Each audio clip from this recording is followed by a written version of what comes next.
Hey everyone, this is Scott back with the Dumpling Warcry. Today I'm going to go over the last couple events that I've been at, and as per usual, my hobby adventures that I've been really picking up with recently, and then talk about a couple next events that I'm going to be at. So just to start to recap the last couple weeks in hobby, uh, I have built an Isengard troll, and by built I mean I built this 4 years ago now, and I actually painted it for a change.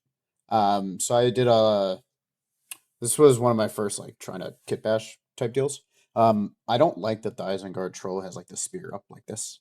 So I did one where I cut the spear off and like put it backwards. And I lost the back part, so I don't know where it went. But I think this paint job came out pretty cool. I don't have the best lighting on it, but I think I did pretty nice, pretty smooth. I did like the green bumps, like a different top color, and then I got him some nice blood around. I think I got pretty good coverage for what the troll is. I mean, it's an older sculpt. I can't do mouths. I don't know what the hell's going on here, but yeah, it came out good. Someone said this looks like he's holding out like a shotgun, which is really cool. I'm thinking about like changing it so it has like kind of like a black like boom coming out of the end. Um, I got a couple more shots of him. Got him from the back.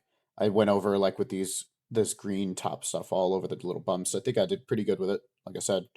Um, Now I will say is it was a nightmare to try and hit this arm with the shield on there. I think that was just I was model happy with gluing stuff and just going at it. Like you can see there's all these bumps and all this stuff, like the gaps and all that. I didn't know what I was doing when I built these. Um it was just kind of me just building models, having fun early on, before I got all sweaty. So I got them painted. That's what matters to me. My models are never gonna look that amazing, so it's for me that it has paint on it is good enough. So and just the last picture over from the side here. I really like this spear this way. I don't like the overhand spear. The underhand stabbing outwards type deal feels more like ugh.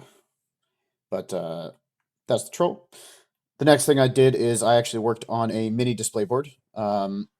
This was I was playing Barad last weekend. So this was actually me building like a little stage for Sauron. I just glued up a few sheets of cardboard. I have a ton of cardboard just sitting around. So I did some, and then I built like this little stage thing. It's built up. I tried a few different ways it came up. So I have all these scraps. I just kind of glued them on. I ended up using them for rocks, give a little bit of terrain bumpiness, just from the back here. So it's kind of got like a little ramp up. Then I did a ton of joint compound. I went back and did some filler on the side and stuff. It's not perfect, but it's something. I purposely left it like really bumpy and jagged and all that. I wanted it to dry that way. I think it added to it. It gave like really sharp, rocky edges and all that. And then after it dried, I did a bunch of painting. I mean, it's not perfect, but I mean, this is my first like attempt at like actually like doing something with this sort of thing. Like, this is not really my style of painting. Like, actually doing like the different colors and stuff. Like, I went in, I did some gray, I did some brown. There's some orange. I went back on the sides and kind of gave that a little bit too. I discovered that corn red is like the perfect Mordor red color. That's this here. I did a bunch of like little dry brushing around. Um, I think it came out okay for this is my first like real work that I've done on a board. It's tiny, but it's something. It was my I wanted a board for Sauron type deal. And then I showed my Sauron last time, but this is him all painted up with the gang. This was the gang that I took to the event on the display board. It's something. So um, now this picture was missing my dismounts for my Wark Riders. I almost forgot them, so I had to really think about it, and I ended up fixing it ahead of time. The next thing is I dipped into a place I never thought I would, and I actually built some Rohan traders. So just the first few gang here. I did a few more after this. I already had Thorn built from way back when, early last year, so I didn't have to do him. But what I did really need to do is a banner. Now I tried another version where I just took Milliput and like I took one and just like cut off the spearhead and just slapped a big thing on it. It looked terrible. So I ended up trying to double my effort for the Michigan Artisan Award for this quarter is for banner. So I ended up making as much of a custom banner as I could. So I grabbed one of the banner models. This was I went for the one that's purposely standing with the spear up front. I did a new base for him. in my style that I've shown before with the cork and all that stuff. So I built him up. I was extra good about doing it right. I actually think I used plastic glue on all these models. I don't think I super glued any of them, so I did them the right way. So I built him up. I got the base all trimmed up. Then I made a green stuff banner for him. Way better than Milliput for this reason. It kind of got a nice shape of a banner and all that. You can see the pole jutting through. I have extra like wooden shafts from two-handed weapons from hobos, so I use them and trim them to make like the crossbeam on top. I had a random head sitting because I had tried to use it for something and I can't recall what. I think I was using it for a basing thing at one point, but I had an extra head sitting around from another trader, so I actually or from a Warhound warrior, so I actually used it in place of a shield, which you can't have. I kind of glued a head on there, and then this was him all primed up, ready to go. And then I went into painting.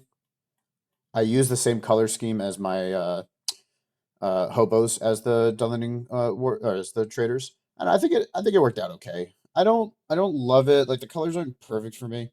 The problem is like they feel armored, but they're not. Like they have, especially this type here. They have the mostly leather bits. There's not much metal. The metal ones I think look fine.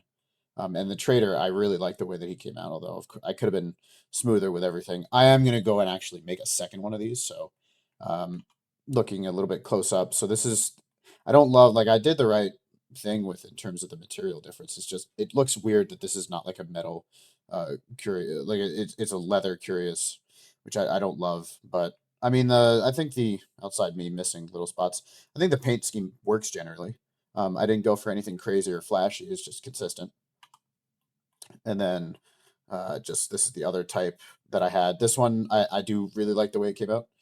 I think the paint scheme works well. Um, and then was it close up of Thorn? He probably didn't work so well, and I also messed up his face a little bit with the eyebrows I tried to do. I don't love the way that his came out. I did a little bit of extra work, of course. He's got more materials on here, so I'm using different color for steel and for the armor bits underneath. I think this is one that also suffered from the cape being the way it is. This big flashy cape is very difficult to get behind, so there's like some gaps behind that I just couldn't do. And then lastly, the banner. I think the banner turned out really cool, beyond me being not crazy great at painting. Um, I got a little bit of overlap, but in general, I haven't painted the banner itself. I'm trying to figure out what exactly, but I really like the way that the head showed up, and I don't have an angle of it, but it's like got a little bit of bloodiness on the next up and all that. Um, but after that, last week, what day is it now? Today's Sunday. Last Friday, so not 2 days ago, but the week before that, I had to take my car in for an oil change. So I'm sitting at a Pet Boys, just using cork on bases, trying to. I need to build more. I ran out, so I did about 150, I think, in the end.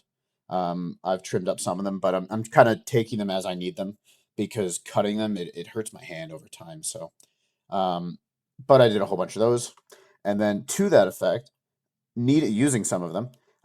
I went on an effort to paint the remainder of my hobos. So this was the last gang that wasn't done. Some of them had partial paint jobs done and all that, but I actually finished them all. So I went through. Um, I guess I thought I had a picture of them done on the table, but now they're all done. Mostly what I was doing was these guys, the flaming brands, the special, like the shield and flaming brand, the shield, the unequipped guys, and the two-handers. I did all them. And then I had a couple oath makers that I painted, so now I have three for some reason. I mean, I always had three, but now they're painted. And then I did more of the chief paint jobs for the two-handers and the light shield guys. So now I have my 8 different chief colors, and then also 4 of them have two-hand and shield variants. And then I did my target, my wolf. I got a really I used the like I think it was the wood color that I use on like the hair for the horses. I think it actually came out really cool. It's got like a fiery effect to it. I finished up my target wolf on foot too. I just have all these. These are Frida, Gorolf, Thryden, some Dunland Chiefs. Those are kind of next on the docket at some point. I want to do the War of the Ring era Dunlandings. I haven't really focused on them much because I don't use them a whole lot. and my white hand Dunlendings are going to be traders. I'm going to use those models. So that's this box, and then this is the other box where it's just all spears and bows. So now I have all these spears. I think it's 56 spears and 40 bows, which is covers me for basically anything now. I've used 50 spears in a list, so I definitely need them. And the last thing I did, I showed my display board a few weeks ago. I started and ran out of flocking it. I ran out of this like straw bit, so I need to buy more this like strawy grass. Unfortunately, I didn't think I was going to run out, so I PVA'd the whole thing ready to go. So this is all PVA that ended up drying after, but it's fine. It gives it a nice sealing coat on the mud stuff on top of it, so it's not the worst. It'll probably make it easier to adhere the flock when I come back. I need to get like 3 more of these. That way I can cover it all. I got to buy some more materials. After that, though, one of the guys from the Michigan Discord needed some Uruk-hai crossbows for his Adepticon Battle Companies group. And originally it's like 3, and then I asked him, like, hey, how many could you theoretically get? And he's like, theoretically 10. So I spent some time and I actually painted up 10 of them. I'm keeping the same color scheme for all my guys. Now, I mean, I think it worked out pretty good. I still am not sold on the Uruk-hai hair. I matched what I did with the scouts, but I'm still not sold on it. But I think in general the crossbows are fine. I wasn't very smooth with the wood on the crossbows. I'm definitely not convinced on this color wood for the crossbows. But I needed something. So that's them. And then that leads me to the end of my hobbying stuff. So a nice bunch of progress in the last couple weeks. I'm continuing to try and do a little bit every week. I'm not sure what's next this week. I paused out in the Discord, what's next? And I gave a list of things. Someone said orcs, and I was like, yeah, sure, the first request. I don't want to paint more orcs. I painted 48 of them. I don't think I need any more. I think I'm going to focus on my scouts next, and get it up to where I can play Uglux and Lurtzes for basically any point level. I don't really need to do many orcs to do that. But looking towards my events that I was at, so last Friday on the 7th, I was playing in the Pool 2 event in Ontario. The board is set, the pieces are moving. So this was 550, running through all the Pool 2 scenarios in order, 90-minute rounds, 4 rounds. And I mentioned that I brought Barad-dûr. So it'll probably flash, but I'll pull it up on here. Sauron, a bunch of orcs. I took max bows. They did matter that I took bows. That I took max bows, I don't know. It mattered just that I had bows. But as you can see here, I did end up going fourth, going 3-1. Unfortunately, fell short of the podium. I was really hoping to pull this one out, and as I'll get to in a little bit, I was playing for the win. So, pulling up some pictures of my games. So the first round, unfortunately, I had a friendly fire again with a car mate, Justin, who we drove out with. He was playing Linden. He had Gilgalad and then Glorfindel and a bunch of dudes. So he started back on this line. I, of course, started back here. I want to say that he did deploy first, but he had Glorfindel on his own, so he popped him down, and then the rest of us had to, or I had to just go with it and hope that it was to my advantage. We were playing to the death, which is not to my advantage because I don't have a batter. He has a batter. Takes a lot of pressure off me. I don't have a perfect recollection of this game because I am waiting too long after to do this video, unfortunately. But the general gist of it is I walked up. I killed nothing with shooting this game. I'll make that clear. Nothing. I sent some guys. Let me get my drawing implement and not have it be massive. I sent some guys this way. That is not a great color for this. I'm very expertly set up for this video.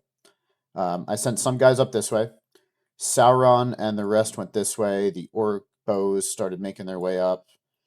He sent some guys around the side. These guys took up a defensive position. And then Gilgalad was kind of hanging out here, giving out his resistance to magic with Glorf in this line. He made some early positioning errors with his banner that I almost grabbed it on a priority win.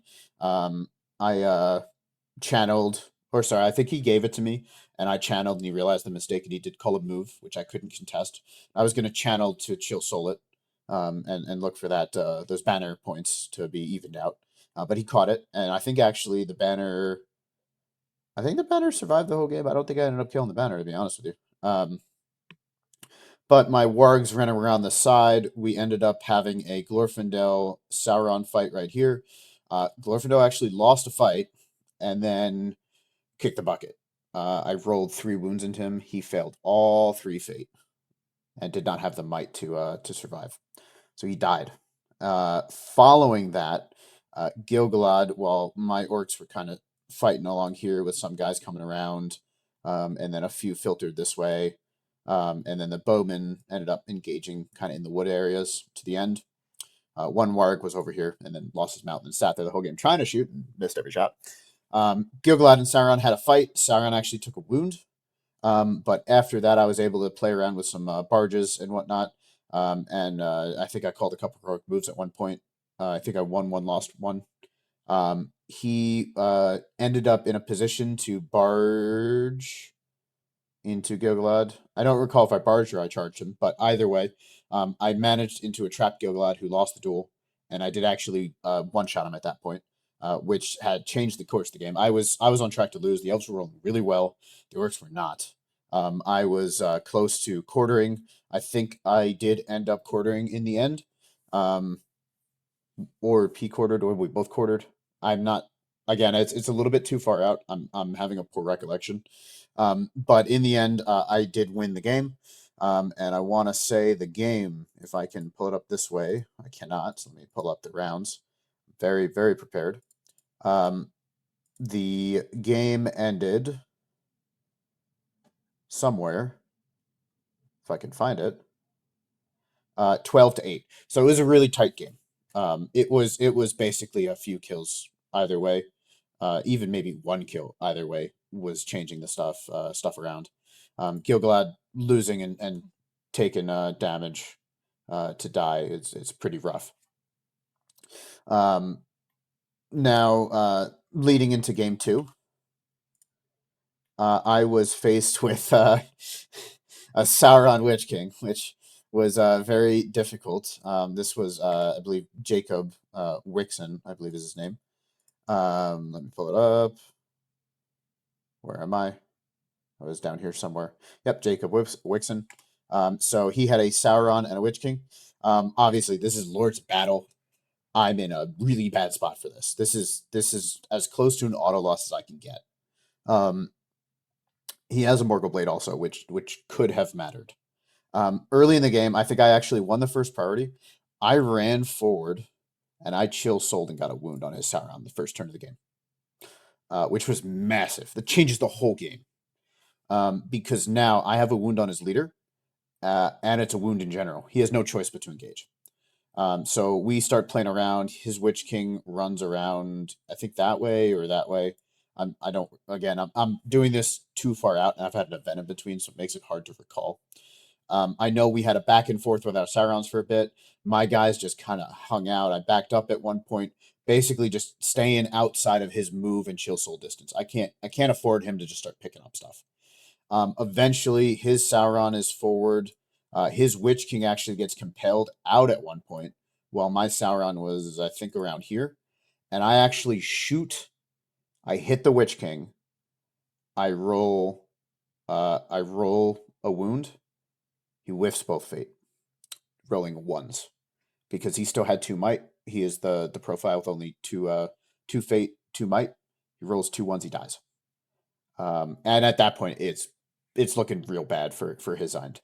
Of course, he still has Sauron, but I still have my Sauron. I'm pretty sure I still had 3 might at that point. We then get into a real brawl. So I'm going to show the end picture because it basically summarizes the rest of the game. Is my Sauron fighting his Sauron surrounded with guys. This was basically what the rest of the game looked like. Just going back and forth, seeing who could do damage. I don't think he actually ended up wounding my Sauron. I think he won one duel against him and did opt to do the knockdown fire, which we also forgot to roll for fire basically the whole game. Would it have mattered? Maybe. I can't speak for it. I felt bad that we did forget it, and I realized after when we were sitting in between games 2 and 3, I'm like, we forgot about that. We rolled it the first time and then forgot because I had been knocked prone, but I got up. And I should have either not gotten up and did the crawl or been rolling that fire. But ultimately, a few orcs died at one point. He generally lost most of the duels. He was doing pretty decent on ring saves. I think he saved almost 10 of them before he did end up failing one. And then at that point, I did manage to get the double on him. I did not clear, or I did kill Sauron. I got the double, but I could not get the triple. I want to say it was 8-4 in the end. Yeah, I mean the max I could get on him was 8 between the 5 Sauron, the 2 Fate, and the Witch King. I did hit one shot into the horse, but I accidentally went for the wound on the Witch King before the horse, and when you do that, the horse runs, so it's separated immediately. So I missed a wound out there. But it ended up being a 16-0 win, so it put me into a pretty sizable spot. It made up a lot of VPs, considering the first game was pretty lighter with 12-8. Um, Going into round 3, I was faced with Last Alliance. Now, this game was Assassination, which is very hard for anyone when you're dealing with Sauron. Let me actually pull it up so you can see it.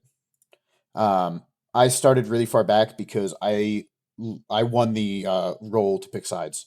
I did not want to. So I started really far back. I didn't know where he was going to start. I didn't want to start up on the line and just get surrounded. He started far back. He did not realize that it was nighttime, so he deployed back in a manner to try and shoot. From there, it was a pretty clear-cut game. I walked forward. He walked forward. We ended up fighting along this line basically the whole time. Eventually, he did completely collapse this side of my guys. Sauron got to this point and basically got stuck the whole game. I had some orcs that eventually ran because for some reason I was thinking that this was a quarter scenario, so I ran back to try and avoid being quartered. But he caught me, and then I'm like, wait, it's not, it's break. So Sauron just needs to not take wounds. Um, Sauron then at one point was reduced to 1 wound throughout a course of fights, but he kept ring saving it. At one point, he did have a full surround on Sauron with Elendil and a gang, and I did get a barge. Uh, Aristor was kind of hanging out here. I got a barge that ended up clearing out the entire group. I ran an Aristor, bonked him. So that got me points on the table. And then from there, it was just, does the game end? Does it keep going? Can I hold on? Can Sauron survive? Because if Sauron dies, I'm losing. Because I'm tabled at that point. On top of, I'd be behind on VPs too.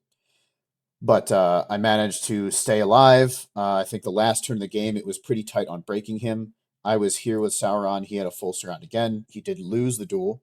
And I'd actually had an opportunity to do the full round swing, and I killed about 5 guys, which took him well over breaking. So that ended up being, I have to check the score. This ended up being a 15-5 win, because of course Sauron did take a wound, but not by assassin. And we both had broken at that point. Now, this put me into a good spot going into the last round. Not a great spot, though, because it was both myself, my final opponent, and then another player that were all 3-0. And I did not have enough of a VP lead that I felt comfortable with just a slight win. It needed to be a real win. So the last game, I was playing Contest of Champions against Boromir. So I actually won the roll, and I deployed really defensively. So the middle spot was about here. Sauron deployed as far back as he could, and then his orcs deployed as far back as they could in a wedge, just because I didn't know where he was going. He ended up deploying Boromir on this side. Faramir rolled poorly, so he actually deployed the back. From here, he, I believe, won the first priority and moved up this way. He actually had sent one guy here that Sauron could see, and Sauron actually swung into him on the first turn. The orcs just started repositioning as soon as I saw them. I was just kind of hanging out this way. I didn't get a good picture to see. There's a piece of terrain down on this end below. But first turn, I did barge because I had the 1 win. I barged into 2. I lost the duel. So I didn't get any kills the first turn. But we kept repositioning. Faramir and his gang kind of went all the way for a long game over there, which ended up mattering. Boromir took up a post there with a line in front of him. From there, it just kind of was a slugfest. Sauron got up 2 kills, and then unfortunately, things took a pretty nasty turn. So Boromir called. It started where Boromir got a free move, and he circled this way and actually got into 2 guys, which I wasn't expecting. It was a Warg Rider and 1 guy, or no, it was just a Warg Rider. And then I countercharged with another guy. He calls a heroic combat and kills the Warg Rider, and the dude. And then gets all the way onto my line over here. Sauron, of course, is just kind of hanging out. He's a little stuck. I couldn't really afford the moves, but in one turn he does that. He charges in 2 more guys. He gets 5 kills in one turn. And I'm just immediately behind. I think I had 4 at that point. I did get a couple kills. Um, I did have the free move the next turn, but he called a move. He actually won the move off, from my recollection. He had a bunch of charging knights with Faramir in the back. They started tying things up left and right. And then Boromir did another. So I moved Sauron where Boromir kind of was and fought a knight there. And I had a bunch of guys with me. I did a heroic combat. I did manage to charge Boromir off that, but he also had heroic combated with Boromir and Faramir. Faramir does it first, wins, kills a guy, runs into Sauron. Boromir then does his heroic combat, kills 2 guys, goes and runs over here, goes and kills more guys. So in 2 turns, Boromir swings up to like 8 kills or something crazy. Sauron is trailing behind at about 5. And then basically from that point, I get quartered the next turn. Sauron flubs the roll against Faramir that turn, doesn't take a wound. The next turn, flubs the roll against Faramir, does take a wound. Boromir does lose the duel, from my recollection, but doesn't, or he wins the duel but doesn't kill. But it ended up, I want to say it was 10 kills to 7 in the end. Boromir just went on a rampage. And ultimately, I I do think I broke him. I don't remember the score offhand. Let me pull it up. Where were we? It was 7-4. So I want to say that I broke him. I did not get broken because I didn't take enough wounds. And then there was some other score going on. I don't recall offhand all the scores for this one. But it was rough. I was in a position to win. All I needed to do was win, as it turns out. The third player that was 3-0 to that point did actually lose their last game. So unfortunately, with that loss, even with all the VPs I had scored, the other players did score a tremendous amount of VPs in their games. I got washed down to 4th. So I was playing for first. I got a lot of VPs. I'll take 47 with 2 relatively low scoring games. Still getting 47 is pretty respectable, I think. But coming down to 4th, unfortunately, makes the event not mean much to me. I am trying to go for the Ontario League, so if I don't score a 90-point win at an event like this, I'm going to eventually replace it. So it was still fun to swing around with Sauron. I am still happy that I got him. I do intend to play him again at some point. I don't know when, but I'm sure there'll be a time that it calls for. I do need to paint some more. I have an orc captain I need to paint. I have a couple banners that I need to do. That way I can run him at full force. I do want to get a troll chieftain. That's also next on the bucket list. If I can get him to be playing at higher point levels. So it was a fun event. Yeah, it was more fun than I expected in terms of the kill pool. It's usually not my favorite pool. I am pretty excited that the amount of people showed up that did. 22 people is pretty sizable. It was a little hit or miss at first. I think I signed up there at 8, and then we got a lot of signups last minute, which is generally what I've been told is the expectation for a bunch of Ontario events, but it really bumped up. Then from there, yesterday now, the 14th, I was playing in another event called the March Muster. This was a 650 point event, also in Ontario. This was on the other side of it. We ended up also having 22 players. This one had a lot more signups ahead of time, so we knew it was going to hit this much about a week in advance, which was really cool. I got to do the list review video that I did previously, so I'm not going to go too deep into those. I was playing usurpers here. This was me checking out Thorin at 650, which I'll say ahead of time, I didn't like him at 650. It's not that he didn't matter. It's just I feel like having the extra bodies would have been better for my armies. I do ultimately think I'd have gotten more success just with weight of bodies. And I also didn't have the top model count, so like, what the hell? Um, in this one, I can go back to my nice screenshots. Round one. So I will say, I think all four scenarios were pretty rough. One was okay, but bad with the matchup, so it was kind of. But the first round we pulled Lord's Battle. And I was playing against the Grand Army list with Amdur and the Golden King and some Corsair crossbows. I deployed pretty defensively. I didn't know what he was going to do. He ended up, obviously, I get information towards the end. So I started with a couple warbands on this side. By then, I got to see where Amdur and the Golden King were. So once they were down, I was able to put my traders on this end because I knew they were going to try and skirmish the Easterlings. I got to see his crossbows go up top, so Freka and the last warband just deploy all the way up on the line as far as I can go. This one, of course, I do have a lot of ranged pressure that I can apply. I have 17 bows in this list, 11 throwing spears. He only had the 6 crossbows and the bosun, which can do damage to me, but I don't. It wasn't going to be enough, as we saw early in the game. So the first turn, he took priority. His Easterlings moved up. I opted to move back, or no, I stood still. Did I stay still? I think I moved slightly back in this one. I was watching out for Amdur's charge, so I actually moved back a tiny bit. I think. I don't. I'm already losing my mind. I'm on a pretty sizable lack of sleep. I don't remember if I moved back slightly or stood still, but basically I went to chuck. Oh yeah, I moved back is what I did. I chucked spears. I missed everything. The Krebine flew up into the building and actually tied up these two. Oh, sorry. One got tied up, and then the guy on the ground got tied up. He had run his raider up here, and it was a little too close because it ended up being in range of my chief. So they actually went up and they killed this raider on the first turn. While that was happening, these guys ran through the openings there, and they actually had a line kind of roughly there.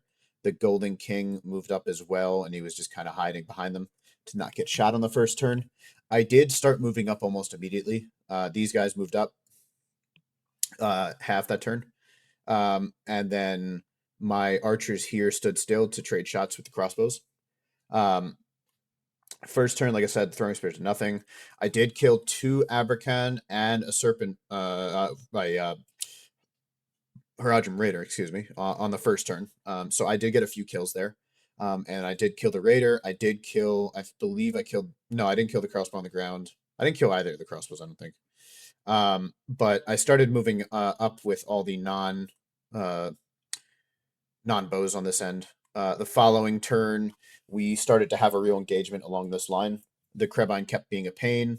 The Easterlings moved up further. I moved back to set up defensively behind the doorways and this area.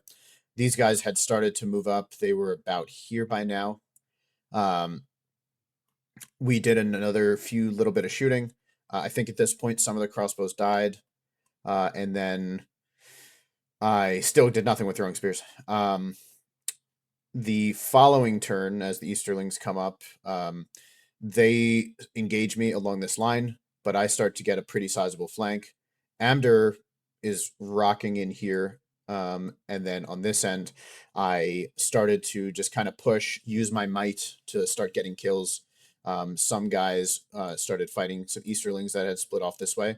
And then these guys really started going forward, moving up a bunch there, moving some to start surrounding.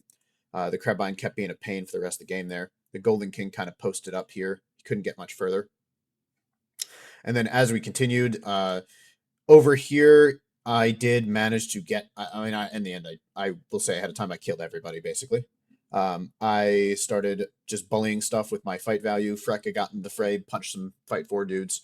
The Chiefs did some work. Just general guys started killing stuff. On this end, Amdur whiffs that first combat. He rolled a 4 high.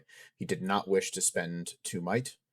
So he actually lost his horse and took a wound and failed the fate. So he did roll a 1 on his Throne Rider, but he did unyielding to stay standing, um, and then didn't take the wound. Um, but from there, it was kind of just a bad time for the Easterlings. I started to get a wraparound. Thorn started going to kill stuff. He did a heroic combat at one point. There were a couple of the raiders had circled long game around here, but they started getting tied up. And from there, it was kind of cleanup mode. I had a full surround on him on a bunch of stuff. The Golden King started getting pieced off one at a time. I cleared everybody out from this end. I cleared everybody out from this end. Amder won a duel, didn't kill anything, lost the next one, died. And then Thorn and the boys cleaned up. On top here, I think it ended up with just the bosun and one guy killing a Crevine in the end. Then the crossbow eventually ran. The bosun hung out up there. The Golden King was kind of pinned right here. And then towards the end, I took a volley of shots. I did get 2 wounds on him. He failed both fate.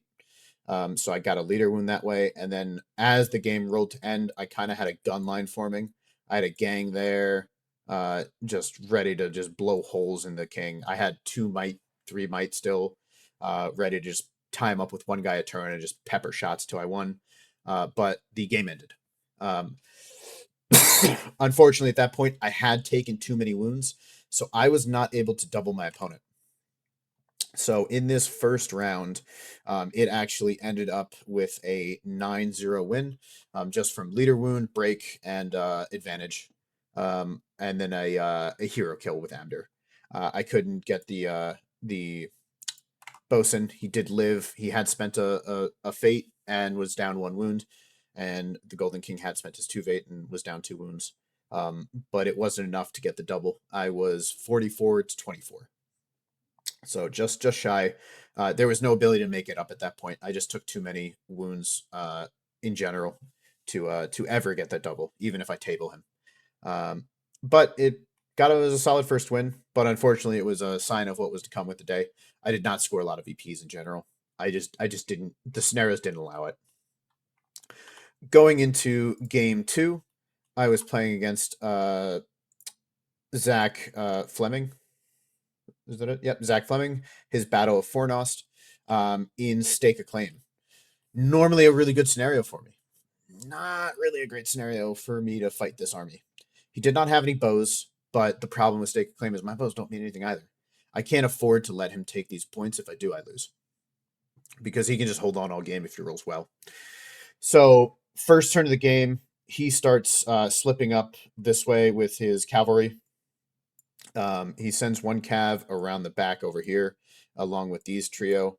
I send a bird. There's like a little top spot up here. Where was it? It was behind stairs. I think it was the spot. I did fly up top. There was an objective on stairs on the other side of that building. I did not get a good picture, unfortunately.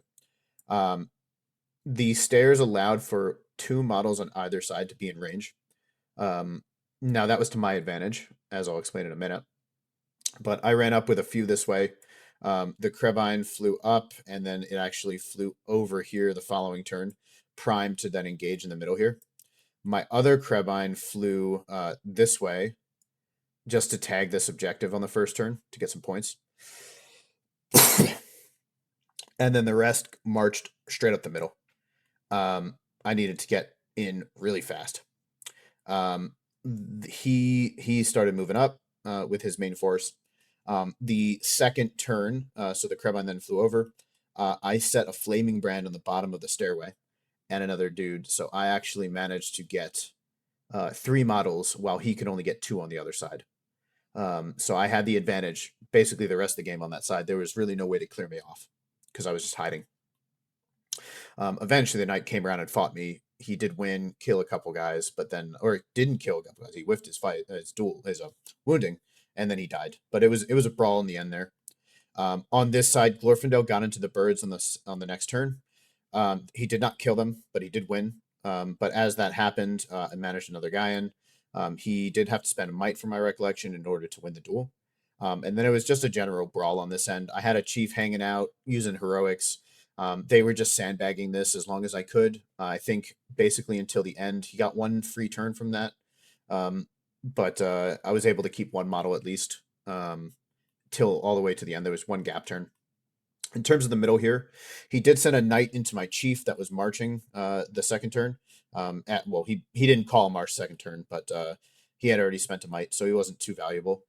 He actually lost the duel, and I killed him. But in doing so, it bought him time to move up further. I did set up like throwing spears and bows. They did nothing. I missed like every shot as usual. But from there, he got a nice line along this side of the building, which was to his advantage. He did actually have the advantage on this point. The what's it called, second turn. But after that, I managed to take the advantage and I held it till the end. I slowly started pushing forward. I lost a lot of duels. I lost a lot of models. I did not break. I was very close. I might have broken that last turn that we played, but it was a dice down event, so we actually had dice down before we ended. But at that point, Glorfindel and Aerner had kind of just been stuck on this side the whole game. Glorf made a play for this point, but he was just outside it. And then from there, it was just kind of a big fight. The last thing that really happened was Thorin killed his banner. And then the dice down were called. But I was not going to break him. I wasn't even close. I think I maybe killed like 8 models the whole game. It was pretty rough on my end. I was about 4 away, I believe. But in the end, I did end up winning, but it was very small. It was 6-0. I had the advantage, and I held the points at the end. I had 3 points to his 2. It was not a big victory. Now, going into game 3, we played Treasure Hoard against Goblin Town. So, 2 armies were really dumb heroes. So, I was playing against Wilshoff of Council of the North, so I played 2 Council of the North players. The first turn, so this shrub was terrible for him. Initially, this piece over here was right here, and I'm just like, can we move this? Can we agree to move this? Because otherwise, whoever loses the duel roll, the dice roll, just loses the game, because they just get placed behind that with their whole army. It's a massive piece of terrain. It just blocked the whole thing, and we agreed to move it, and we just evened up the shrubs. Early in the game, I split off a chief this way. I split off a chief this way. I send a bird that way. I send a bird that way. And then the rest of the gang just run up as far as they can. Freka fails the first roll to try and dig up, unfortunately. So it kind of stuck me there for another turn with him. The Goblin King runs forward. He does manage to grab that on the first turn. He shoots Gollum from somewhere around there over here. The second turn, Gollum gets here and digs up. He does have a heroic march on here, so he gets him really close. On the other side, he splits some guys off. Second turn, they dig it up. Or I think they failed the second, and then the third turn, they picked it up.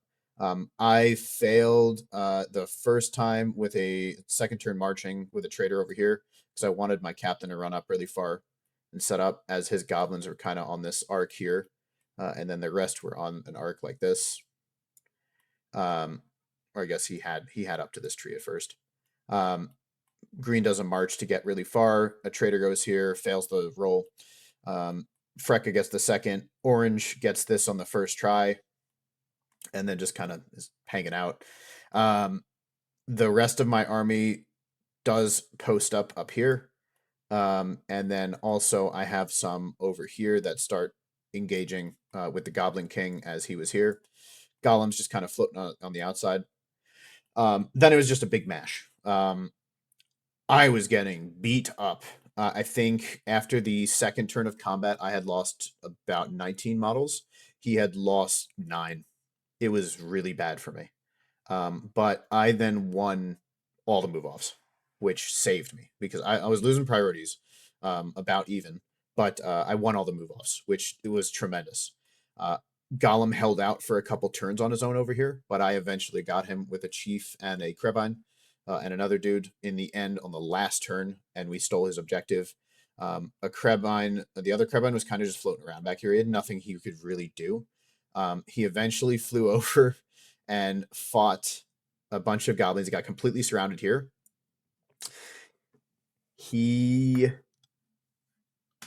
I don't remember if he rolled a 6 or if he rolled a 5, but in either event, he won on fight value, because it was all regular goblins, and he was near Freka. So the birds getting fight 3 won the duel. They kill the dude. And then the next turn is the last turn. They fly over here to get a model on the edge of the board. Um, from there, I was just getting wrecked on this front. I was very close to breaking. I think in the end, I completely stagnated kills on his end. He only got like 2 kills the last couple turns. I just started going to town. I was very far away from breaking him. I think I was still about 10 away at the end of the game.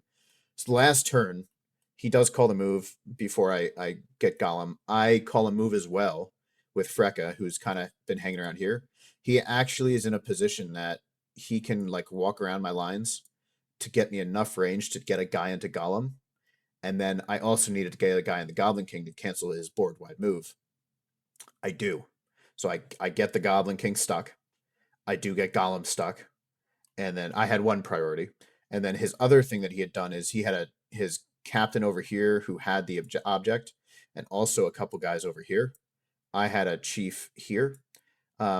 My chief charges them because he calls a march, which could have allowed them to get into the 12 inches. I leave a couple guys here, so their control zones are a pain. He ties them up, and he does manage to get one into the 12 inches with the march, which nullifies the birds. Now, without Gollum dying, that's a drawed game. So what I do during combat is I actually call a heroic combat. Orange succeeds on that heroic combat. He kills the 2 he's fighting. He charges the guy in the 12 inches. He kills him as well. So I clear up that. The Goblin King actually calls a heroic combat the last turn, loses the door roll. I managed to pull a 6 and hold on. It was a really lucky break. Freka was safe. He had guys in front of him, but there was a chance he could mess with other things, specifically to try and break me. I managed to kill Gollum. I get the object from him, and then that ends the game. Something to something. It was a tight win. It was not very big. It was 9-4. So it was very, very close. Now I do think so. There was a turn in the middle that he didn't call a move, which let me tie up Gollum, preventing him from putting the ring on, and just leave. I did think that it was a mistake, but I did roll to see if I would have won the move off. I won the move off. I won a ridiculous amount of move offs. I think that was the only thing that kept me in the game early on. He was obliterating my lines. The battle was not going my way. I was losing duels left and right. He was getting really crazy sixes on these Rohan dice, unfortunately. But I managed to get it, just pure RNG of winning those move offs ultimately. And that last heroic combat with Orange to clear off guys. It was very close to being a draw, which is the risk of Treasure Hoard. And as we'll see, unlike the previous event where there were 3 people that were 3-0 in the last round, there were only 2 of us this time because there was a draw. So there was a draw with the other 2 or other game that could have yielded another 3-0 person. So that prevented them from moving forward. So it ended up being that the last game was a game for the win. So I was facing off against Kyle's last alliance. So this was Elendil, Aristor, and a captain. I do think is the right combo. I think we talked about he mentioned he saw me talking about it. That I think this is the right combo. I think it is the most potent mix that you can have with it. Now, I missed the initial deployment, but he was back here. First turn, we call a lot of marches. This is lead from the front, by the way. So another one that's like, I don't love it, especially not against Last Alliance, who has a higher tier hero than me, and tied for the rest. I knew this was kind of where Freka, wherever he goes, that's where Elendil's going. There's nothing I can do to stop it. So I have to play for the other 2 and play for the break, hopefully play for the banner. I, of course, do have a banner in this matchup, so I'm not losing points initially. Right off the bat, he marches, gets up there. I march with Orange. They gun it up. I kind of have like a line there and there. I do a crazy play, and Green actually marches up to here. The bows all come up and line up. So I have kind of like a line there. I get all the bows up. I think I get like 10 of the 11 are able to shoot this turn, and then the rest of the gang just start peeling out this way. Um, which was a really strong play. This was a game where actually my bows mattered a lot. They could have decided the game. They almost decided the game. I think on average they should have decided the game. But I move up the first turn. I think I do get a couple kills, or maybe one kill. I don't recall the pacing of kills. My shooting was getting kills every turn basically, but I move there. The second turn, I continue to move up into a position. I slowly make my way here. I'm shooting the whole way. I get some guys up this way. His captain actually goes here and gets engaged by me. So we're fighting in this little crevice. This objective is blocking fights. So I have two guys posted up with two throwing spears behind, just shooting away. They did nothing, unfortunately. But they held the line. On this side, I do have the guys kind of hanging out here. Some more came around this way. Freka floated over. These Krebine the whole time were kind of just hanging around here, waiting to see what would happen, ready to spring a trap. The bows just hang out. He moves his guys up. At one point, he's generally looking to be just at 6 inches, so he could charge, but he could throw at least. But I just start peppering shots. I'm getting kills, getting kills. I move back a little bit even just to avoid him charging next turn. Elendil in melee on my guys, he's wounding on 2s. It's just a losing game if I just start letting him do that early, killing 3 to 4 models a turn. So I just keep peppering shots. At one point, I throw a volley into Elendil, miss everything. Or I don't do any wounds, but I do it again, and I actually get 2 wounds. He does fate it, or he rolls a 2 high on his fate. He spends 2 might to avoid the wound. So it brings him down to 1 might, 0 fate, and still 2 wounds. From there, I continue to pepper shots. I do get kills. I think most of my kills I got 15, I think exactly, of total kills. I barely broke him this game. I think about 8 or 9 of them were shooting. It was nuts. Not nuts in a good way, nuts in a bad way for my melee. Meanwhile, my guys are kind of pressuring over here. We start engaging. He has a line along the back, and then he moves the captain out after realizing the risk of him whiffing and dying. Elendil takes his place and then proceeds to lose a few duels, take 0 wounds, take about 6 throwing spears at the face. Most of them hit, and then roll 1 to wound. And then from there, it's kind of just my guys waiting, rolling pretty bad. I lost 6 priorities in a row, which is just like, I'm calling a move every turn. I can afford to call a move every turn, but like, it just changes the whole thing because I have to account for where I can go now. I can't put the pressure that I really want to because I don't get to move. Eventually, though, Aristor comes through and starts a scrap over here. I eventually, I think the following turn, I start engaging with my bowmen. They all start engaging in. Green captain was kind of floating around, eventually circles around here. A Krebine flies in to kind of be a pain in the ass in the middle at one point. His captain rotates to this objective. I fly the other Krebine in to fight him, while Green is just kind of floating. I send some bows to help him. Elendil continues to mince everything. Freka and Thorno on the back end, killing absolutely nothing. In the end, Freka goes into a duel the third to last turn. He loses the duel. He still has 2 might, can't even might it. He takes a wound. He fates it. The second to last turn, I lose priority again. I have no choice. I need a heroic move. Maybe you could say that it was a risk to charge him, and that might have lost me the game. But the problem is, I was not going to break him without it. I needed to get kills. Freka can get kills. He's fight 5. He's strength 4. He can get kills. He charges. He takes a whirl. Takes a wound. Fine, whatever. Then we go to combat. Freka, with a support and a banner, rolls 3s across the board, including the banner, including the support, all 3s. I still have a might. He rolls a 5. I take a wound. He dies. That just kills me. Through the course of that as well, those last 2 turns, I'm broken.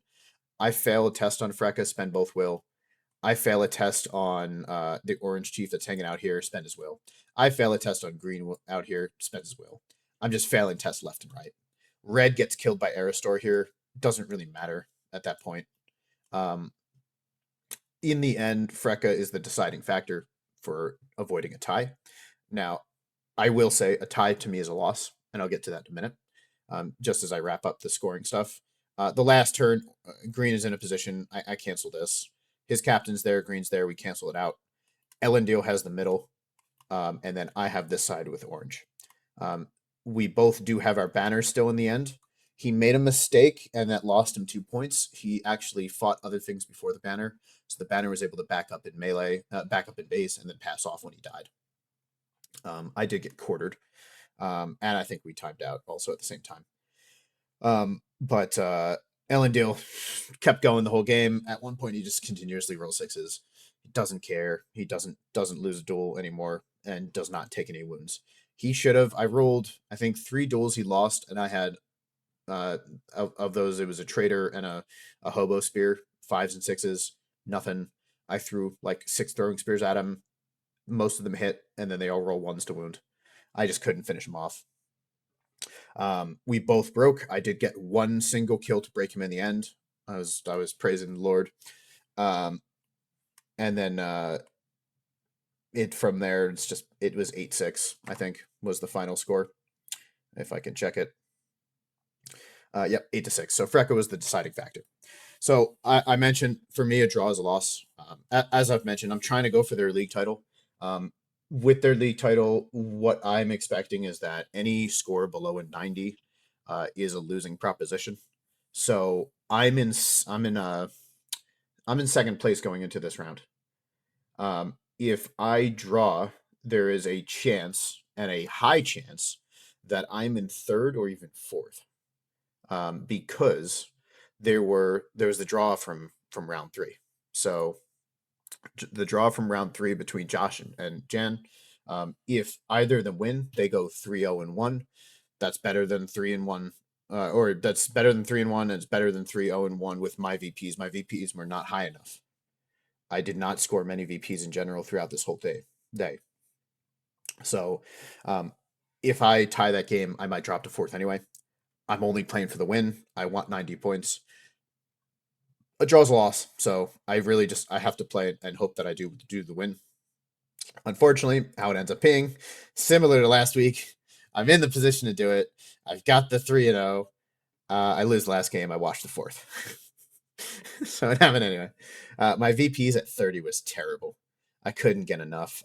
Reed, who I played game 1, actually overtook me in the end, and then Eradicus Alliance in second, and with Kyle winning the game. Winning the event. So I watched down to fourth. Unfortunately, it's a little sad, but it taught me a valuable lesson in that Thorn is terrible at this point level. I don't ultimately think he particularly won me at any point. I think I could have done it with basically anybody. I think in most cases the fight value meant nothing. It was because I was against people higher than me, or people lower than me, and the one time it kind of mattered was against the Warriors of Minas Tirith in Fornos, but I'm pretty sure I had hobos anyway, and it was 1 bubble, and I had fight 4 on anybody. And the Easterlings just, I don't think, rolled well, so it didn't really matter. I don't like him at 650. I'm still taking him to Adepticon. That's not changed. My list is submitted, so but that kind of summarizes this whole day. Thorn didn't do a lot. The throwing spears got some kills in the end. They got a few goblins. I think I got 2 kills at the end of the Fornos game. I got 0 kills against Grand Army. I did get a couple kills, I think, with the last alliance, but I don't think it was that impactful. I mean, I suppose you could say it broke him, but I feel like having 10 and plus extra bodies might have been better. Certainly put the pressure on. But yep, ultimately 4th place. So again, unfortunately, this is an event that ultimately is a wash for me. I think I'm still in a really good spot for the league. I think after they update this stuff, I might be in 3rd now. I'm not sure. I'm pretty dang close. But I'm gonna have to replace some scores and do better. It's just simply not enough. I need to win. No exceptions. It's also a consideration of cost. I gotta pay it across the border. The tunnel and bridge, it's like $25 each day. So I try and do what I can. I don't play the meanest I could. I don't think that I need to. I do want to enjoy the game still. I want my opponents to enjoy the games. I don't want it to be like a blowout, disgusting game. I think for the most part, I've succeeded in that. I think they've been fun games for the most part. Um, and I hope to continue that. I'm going to be out there for another event in April, keep it secret in the spring. And then May, they actually have a 100-point event that I'm going to, and leading into a string of 100s with one in June. I think there's one in July, maybe.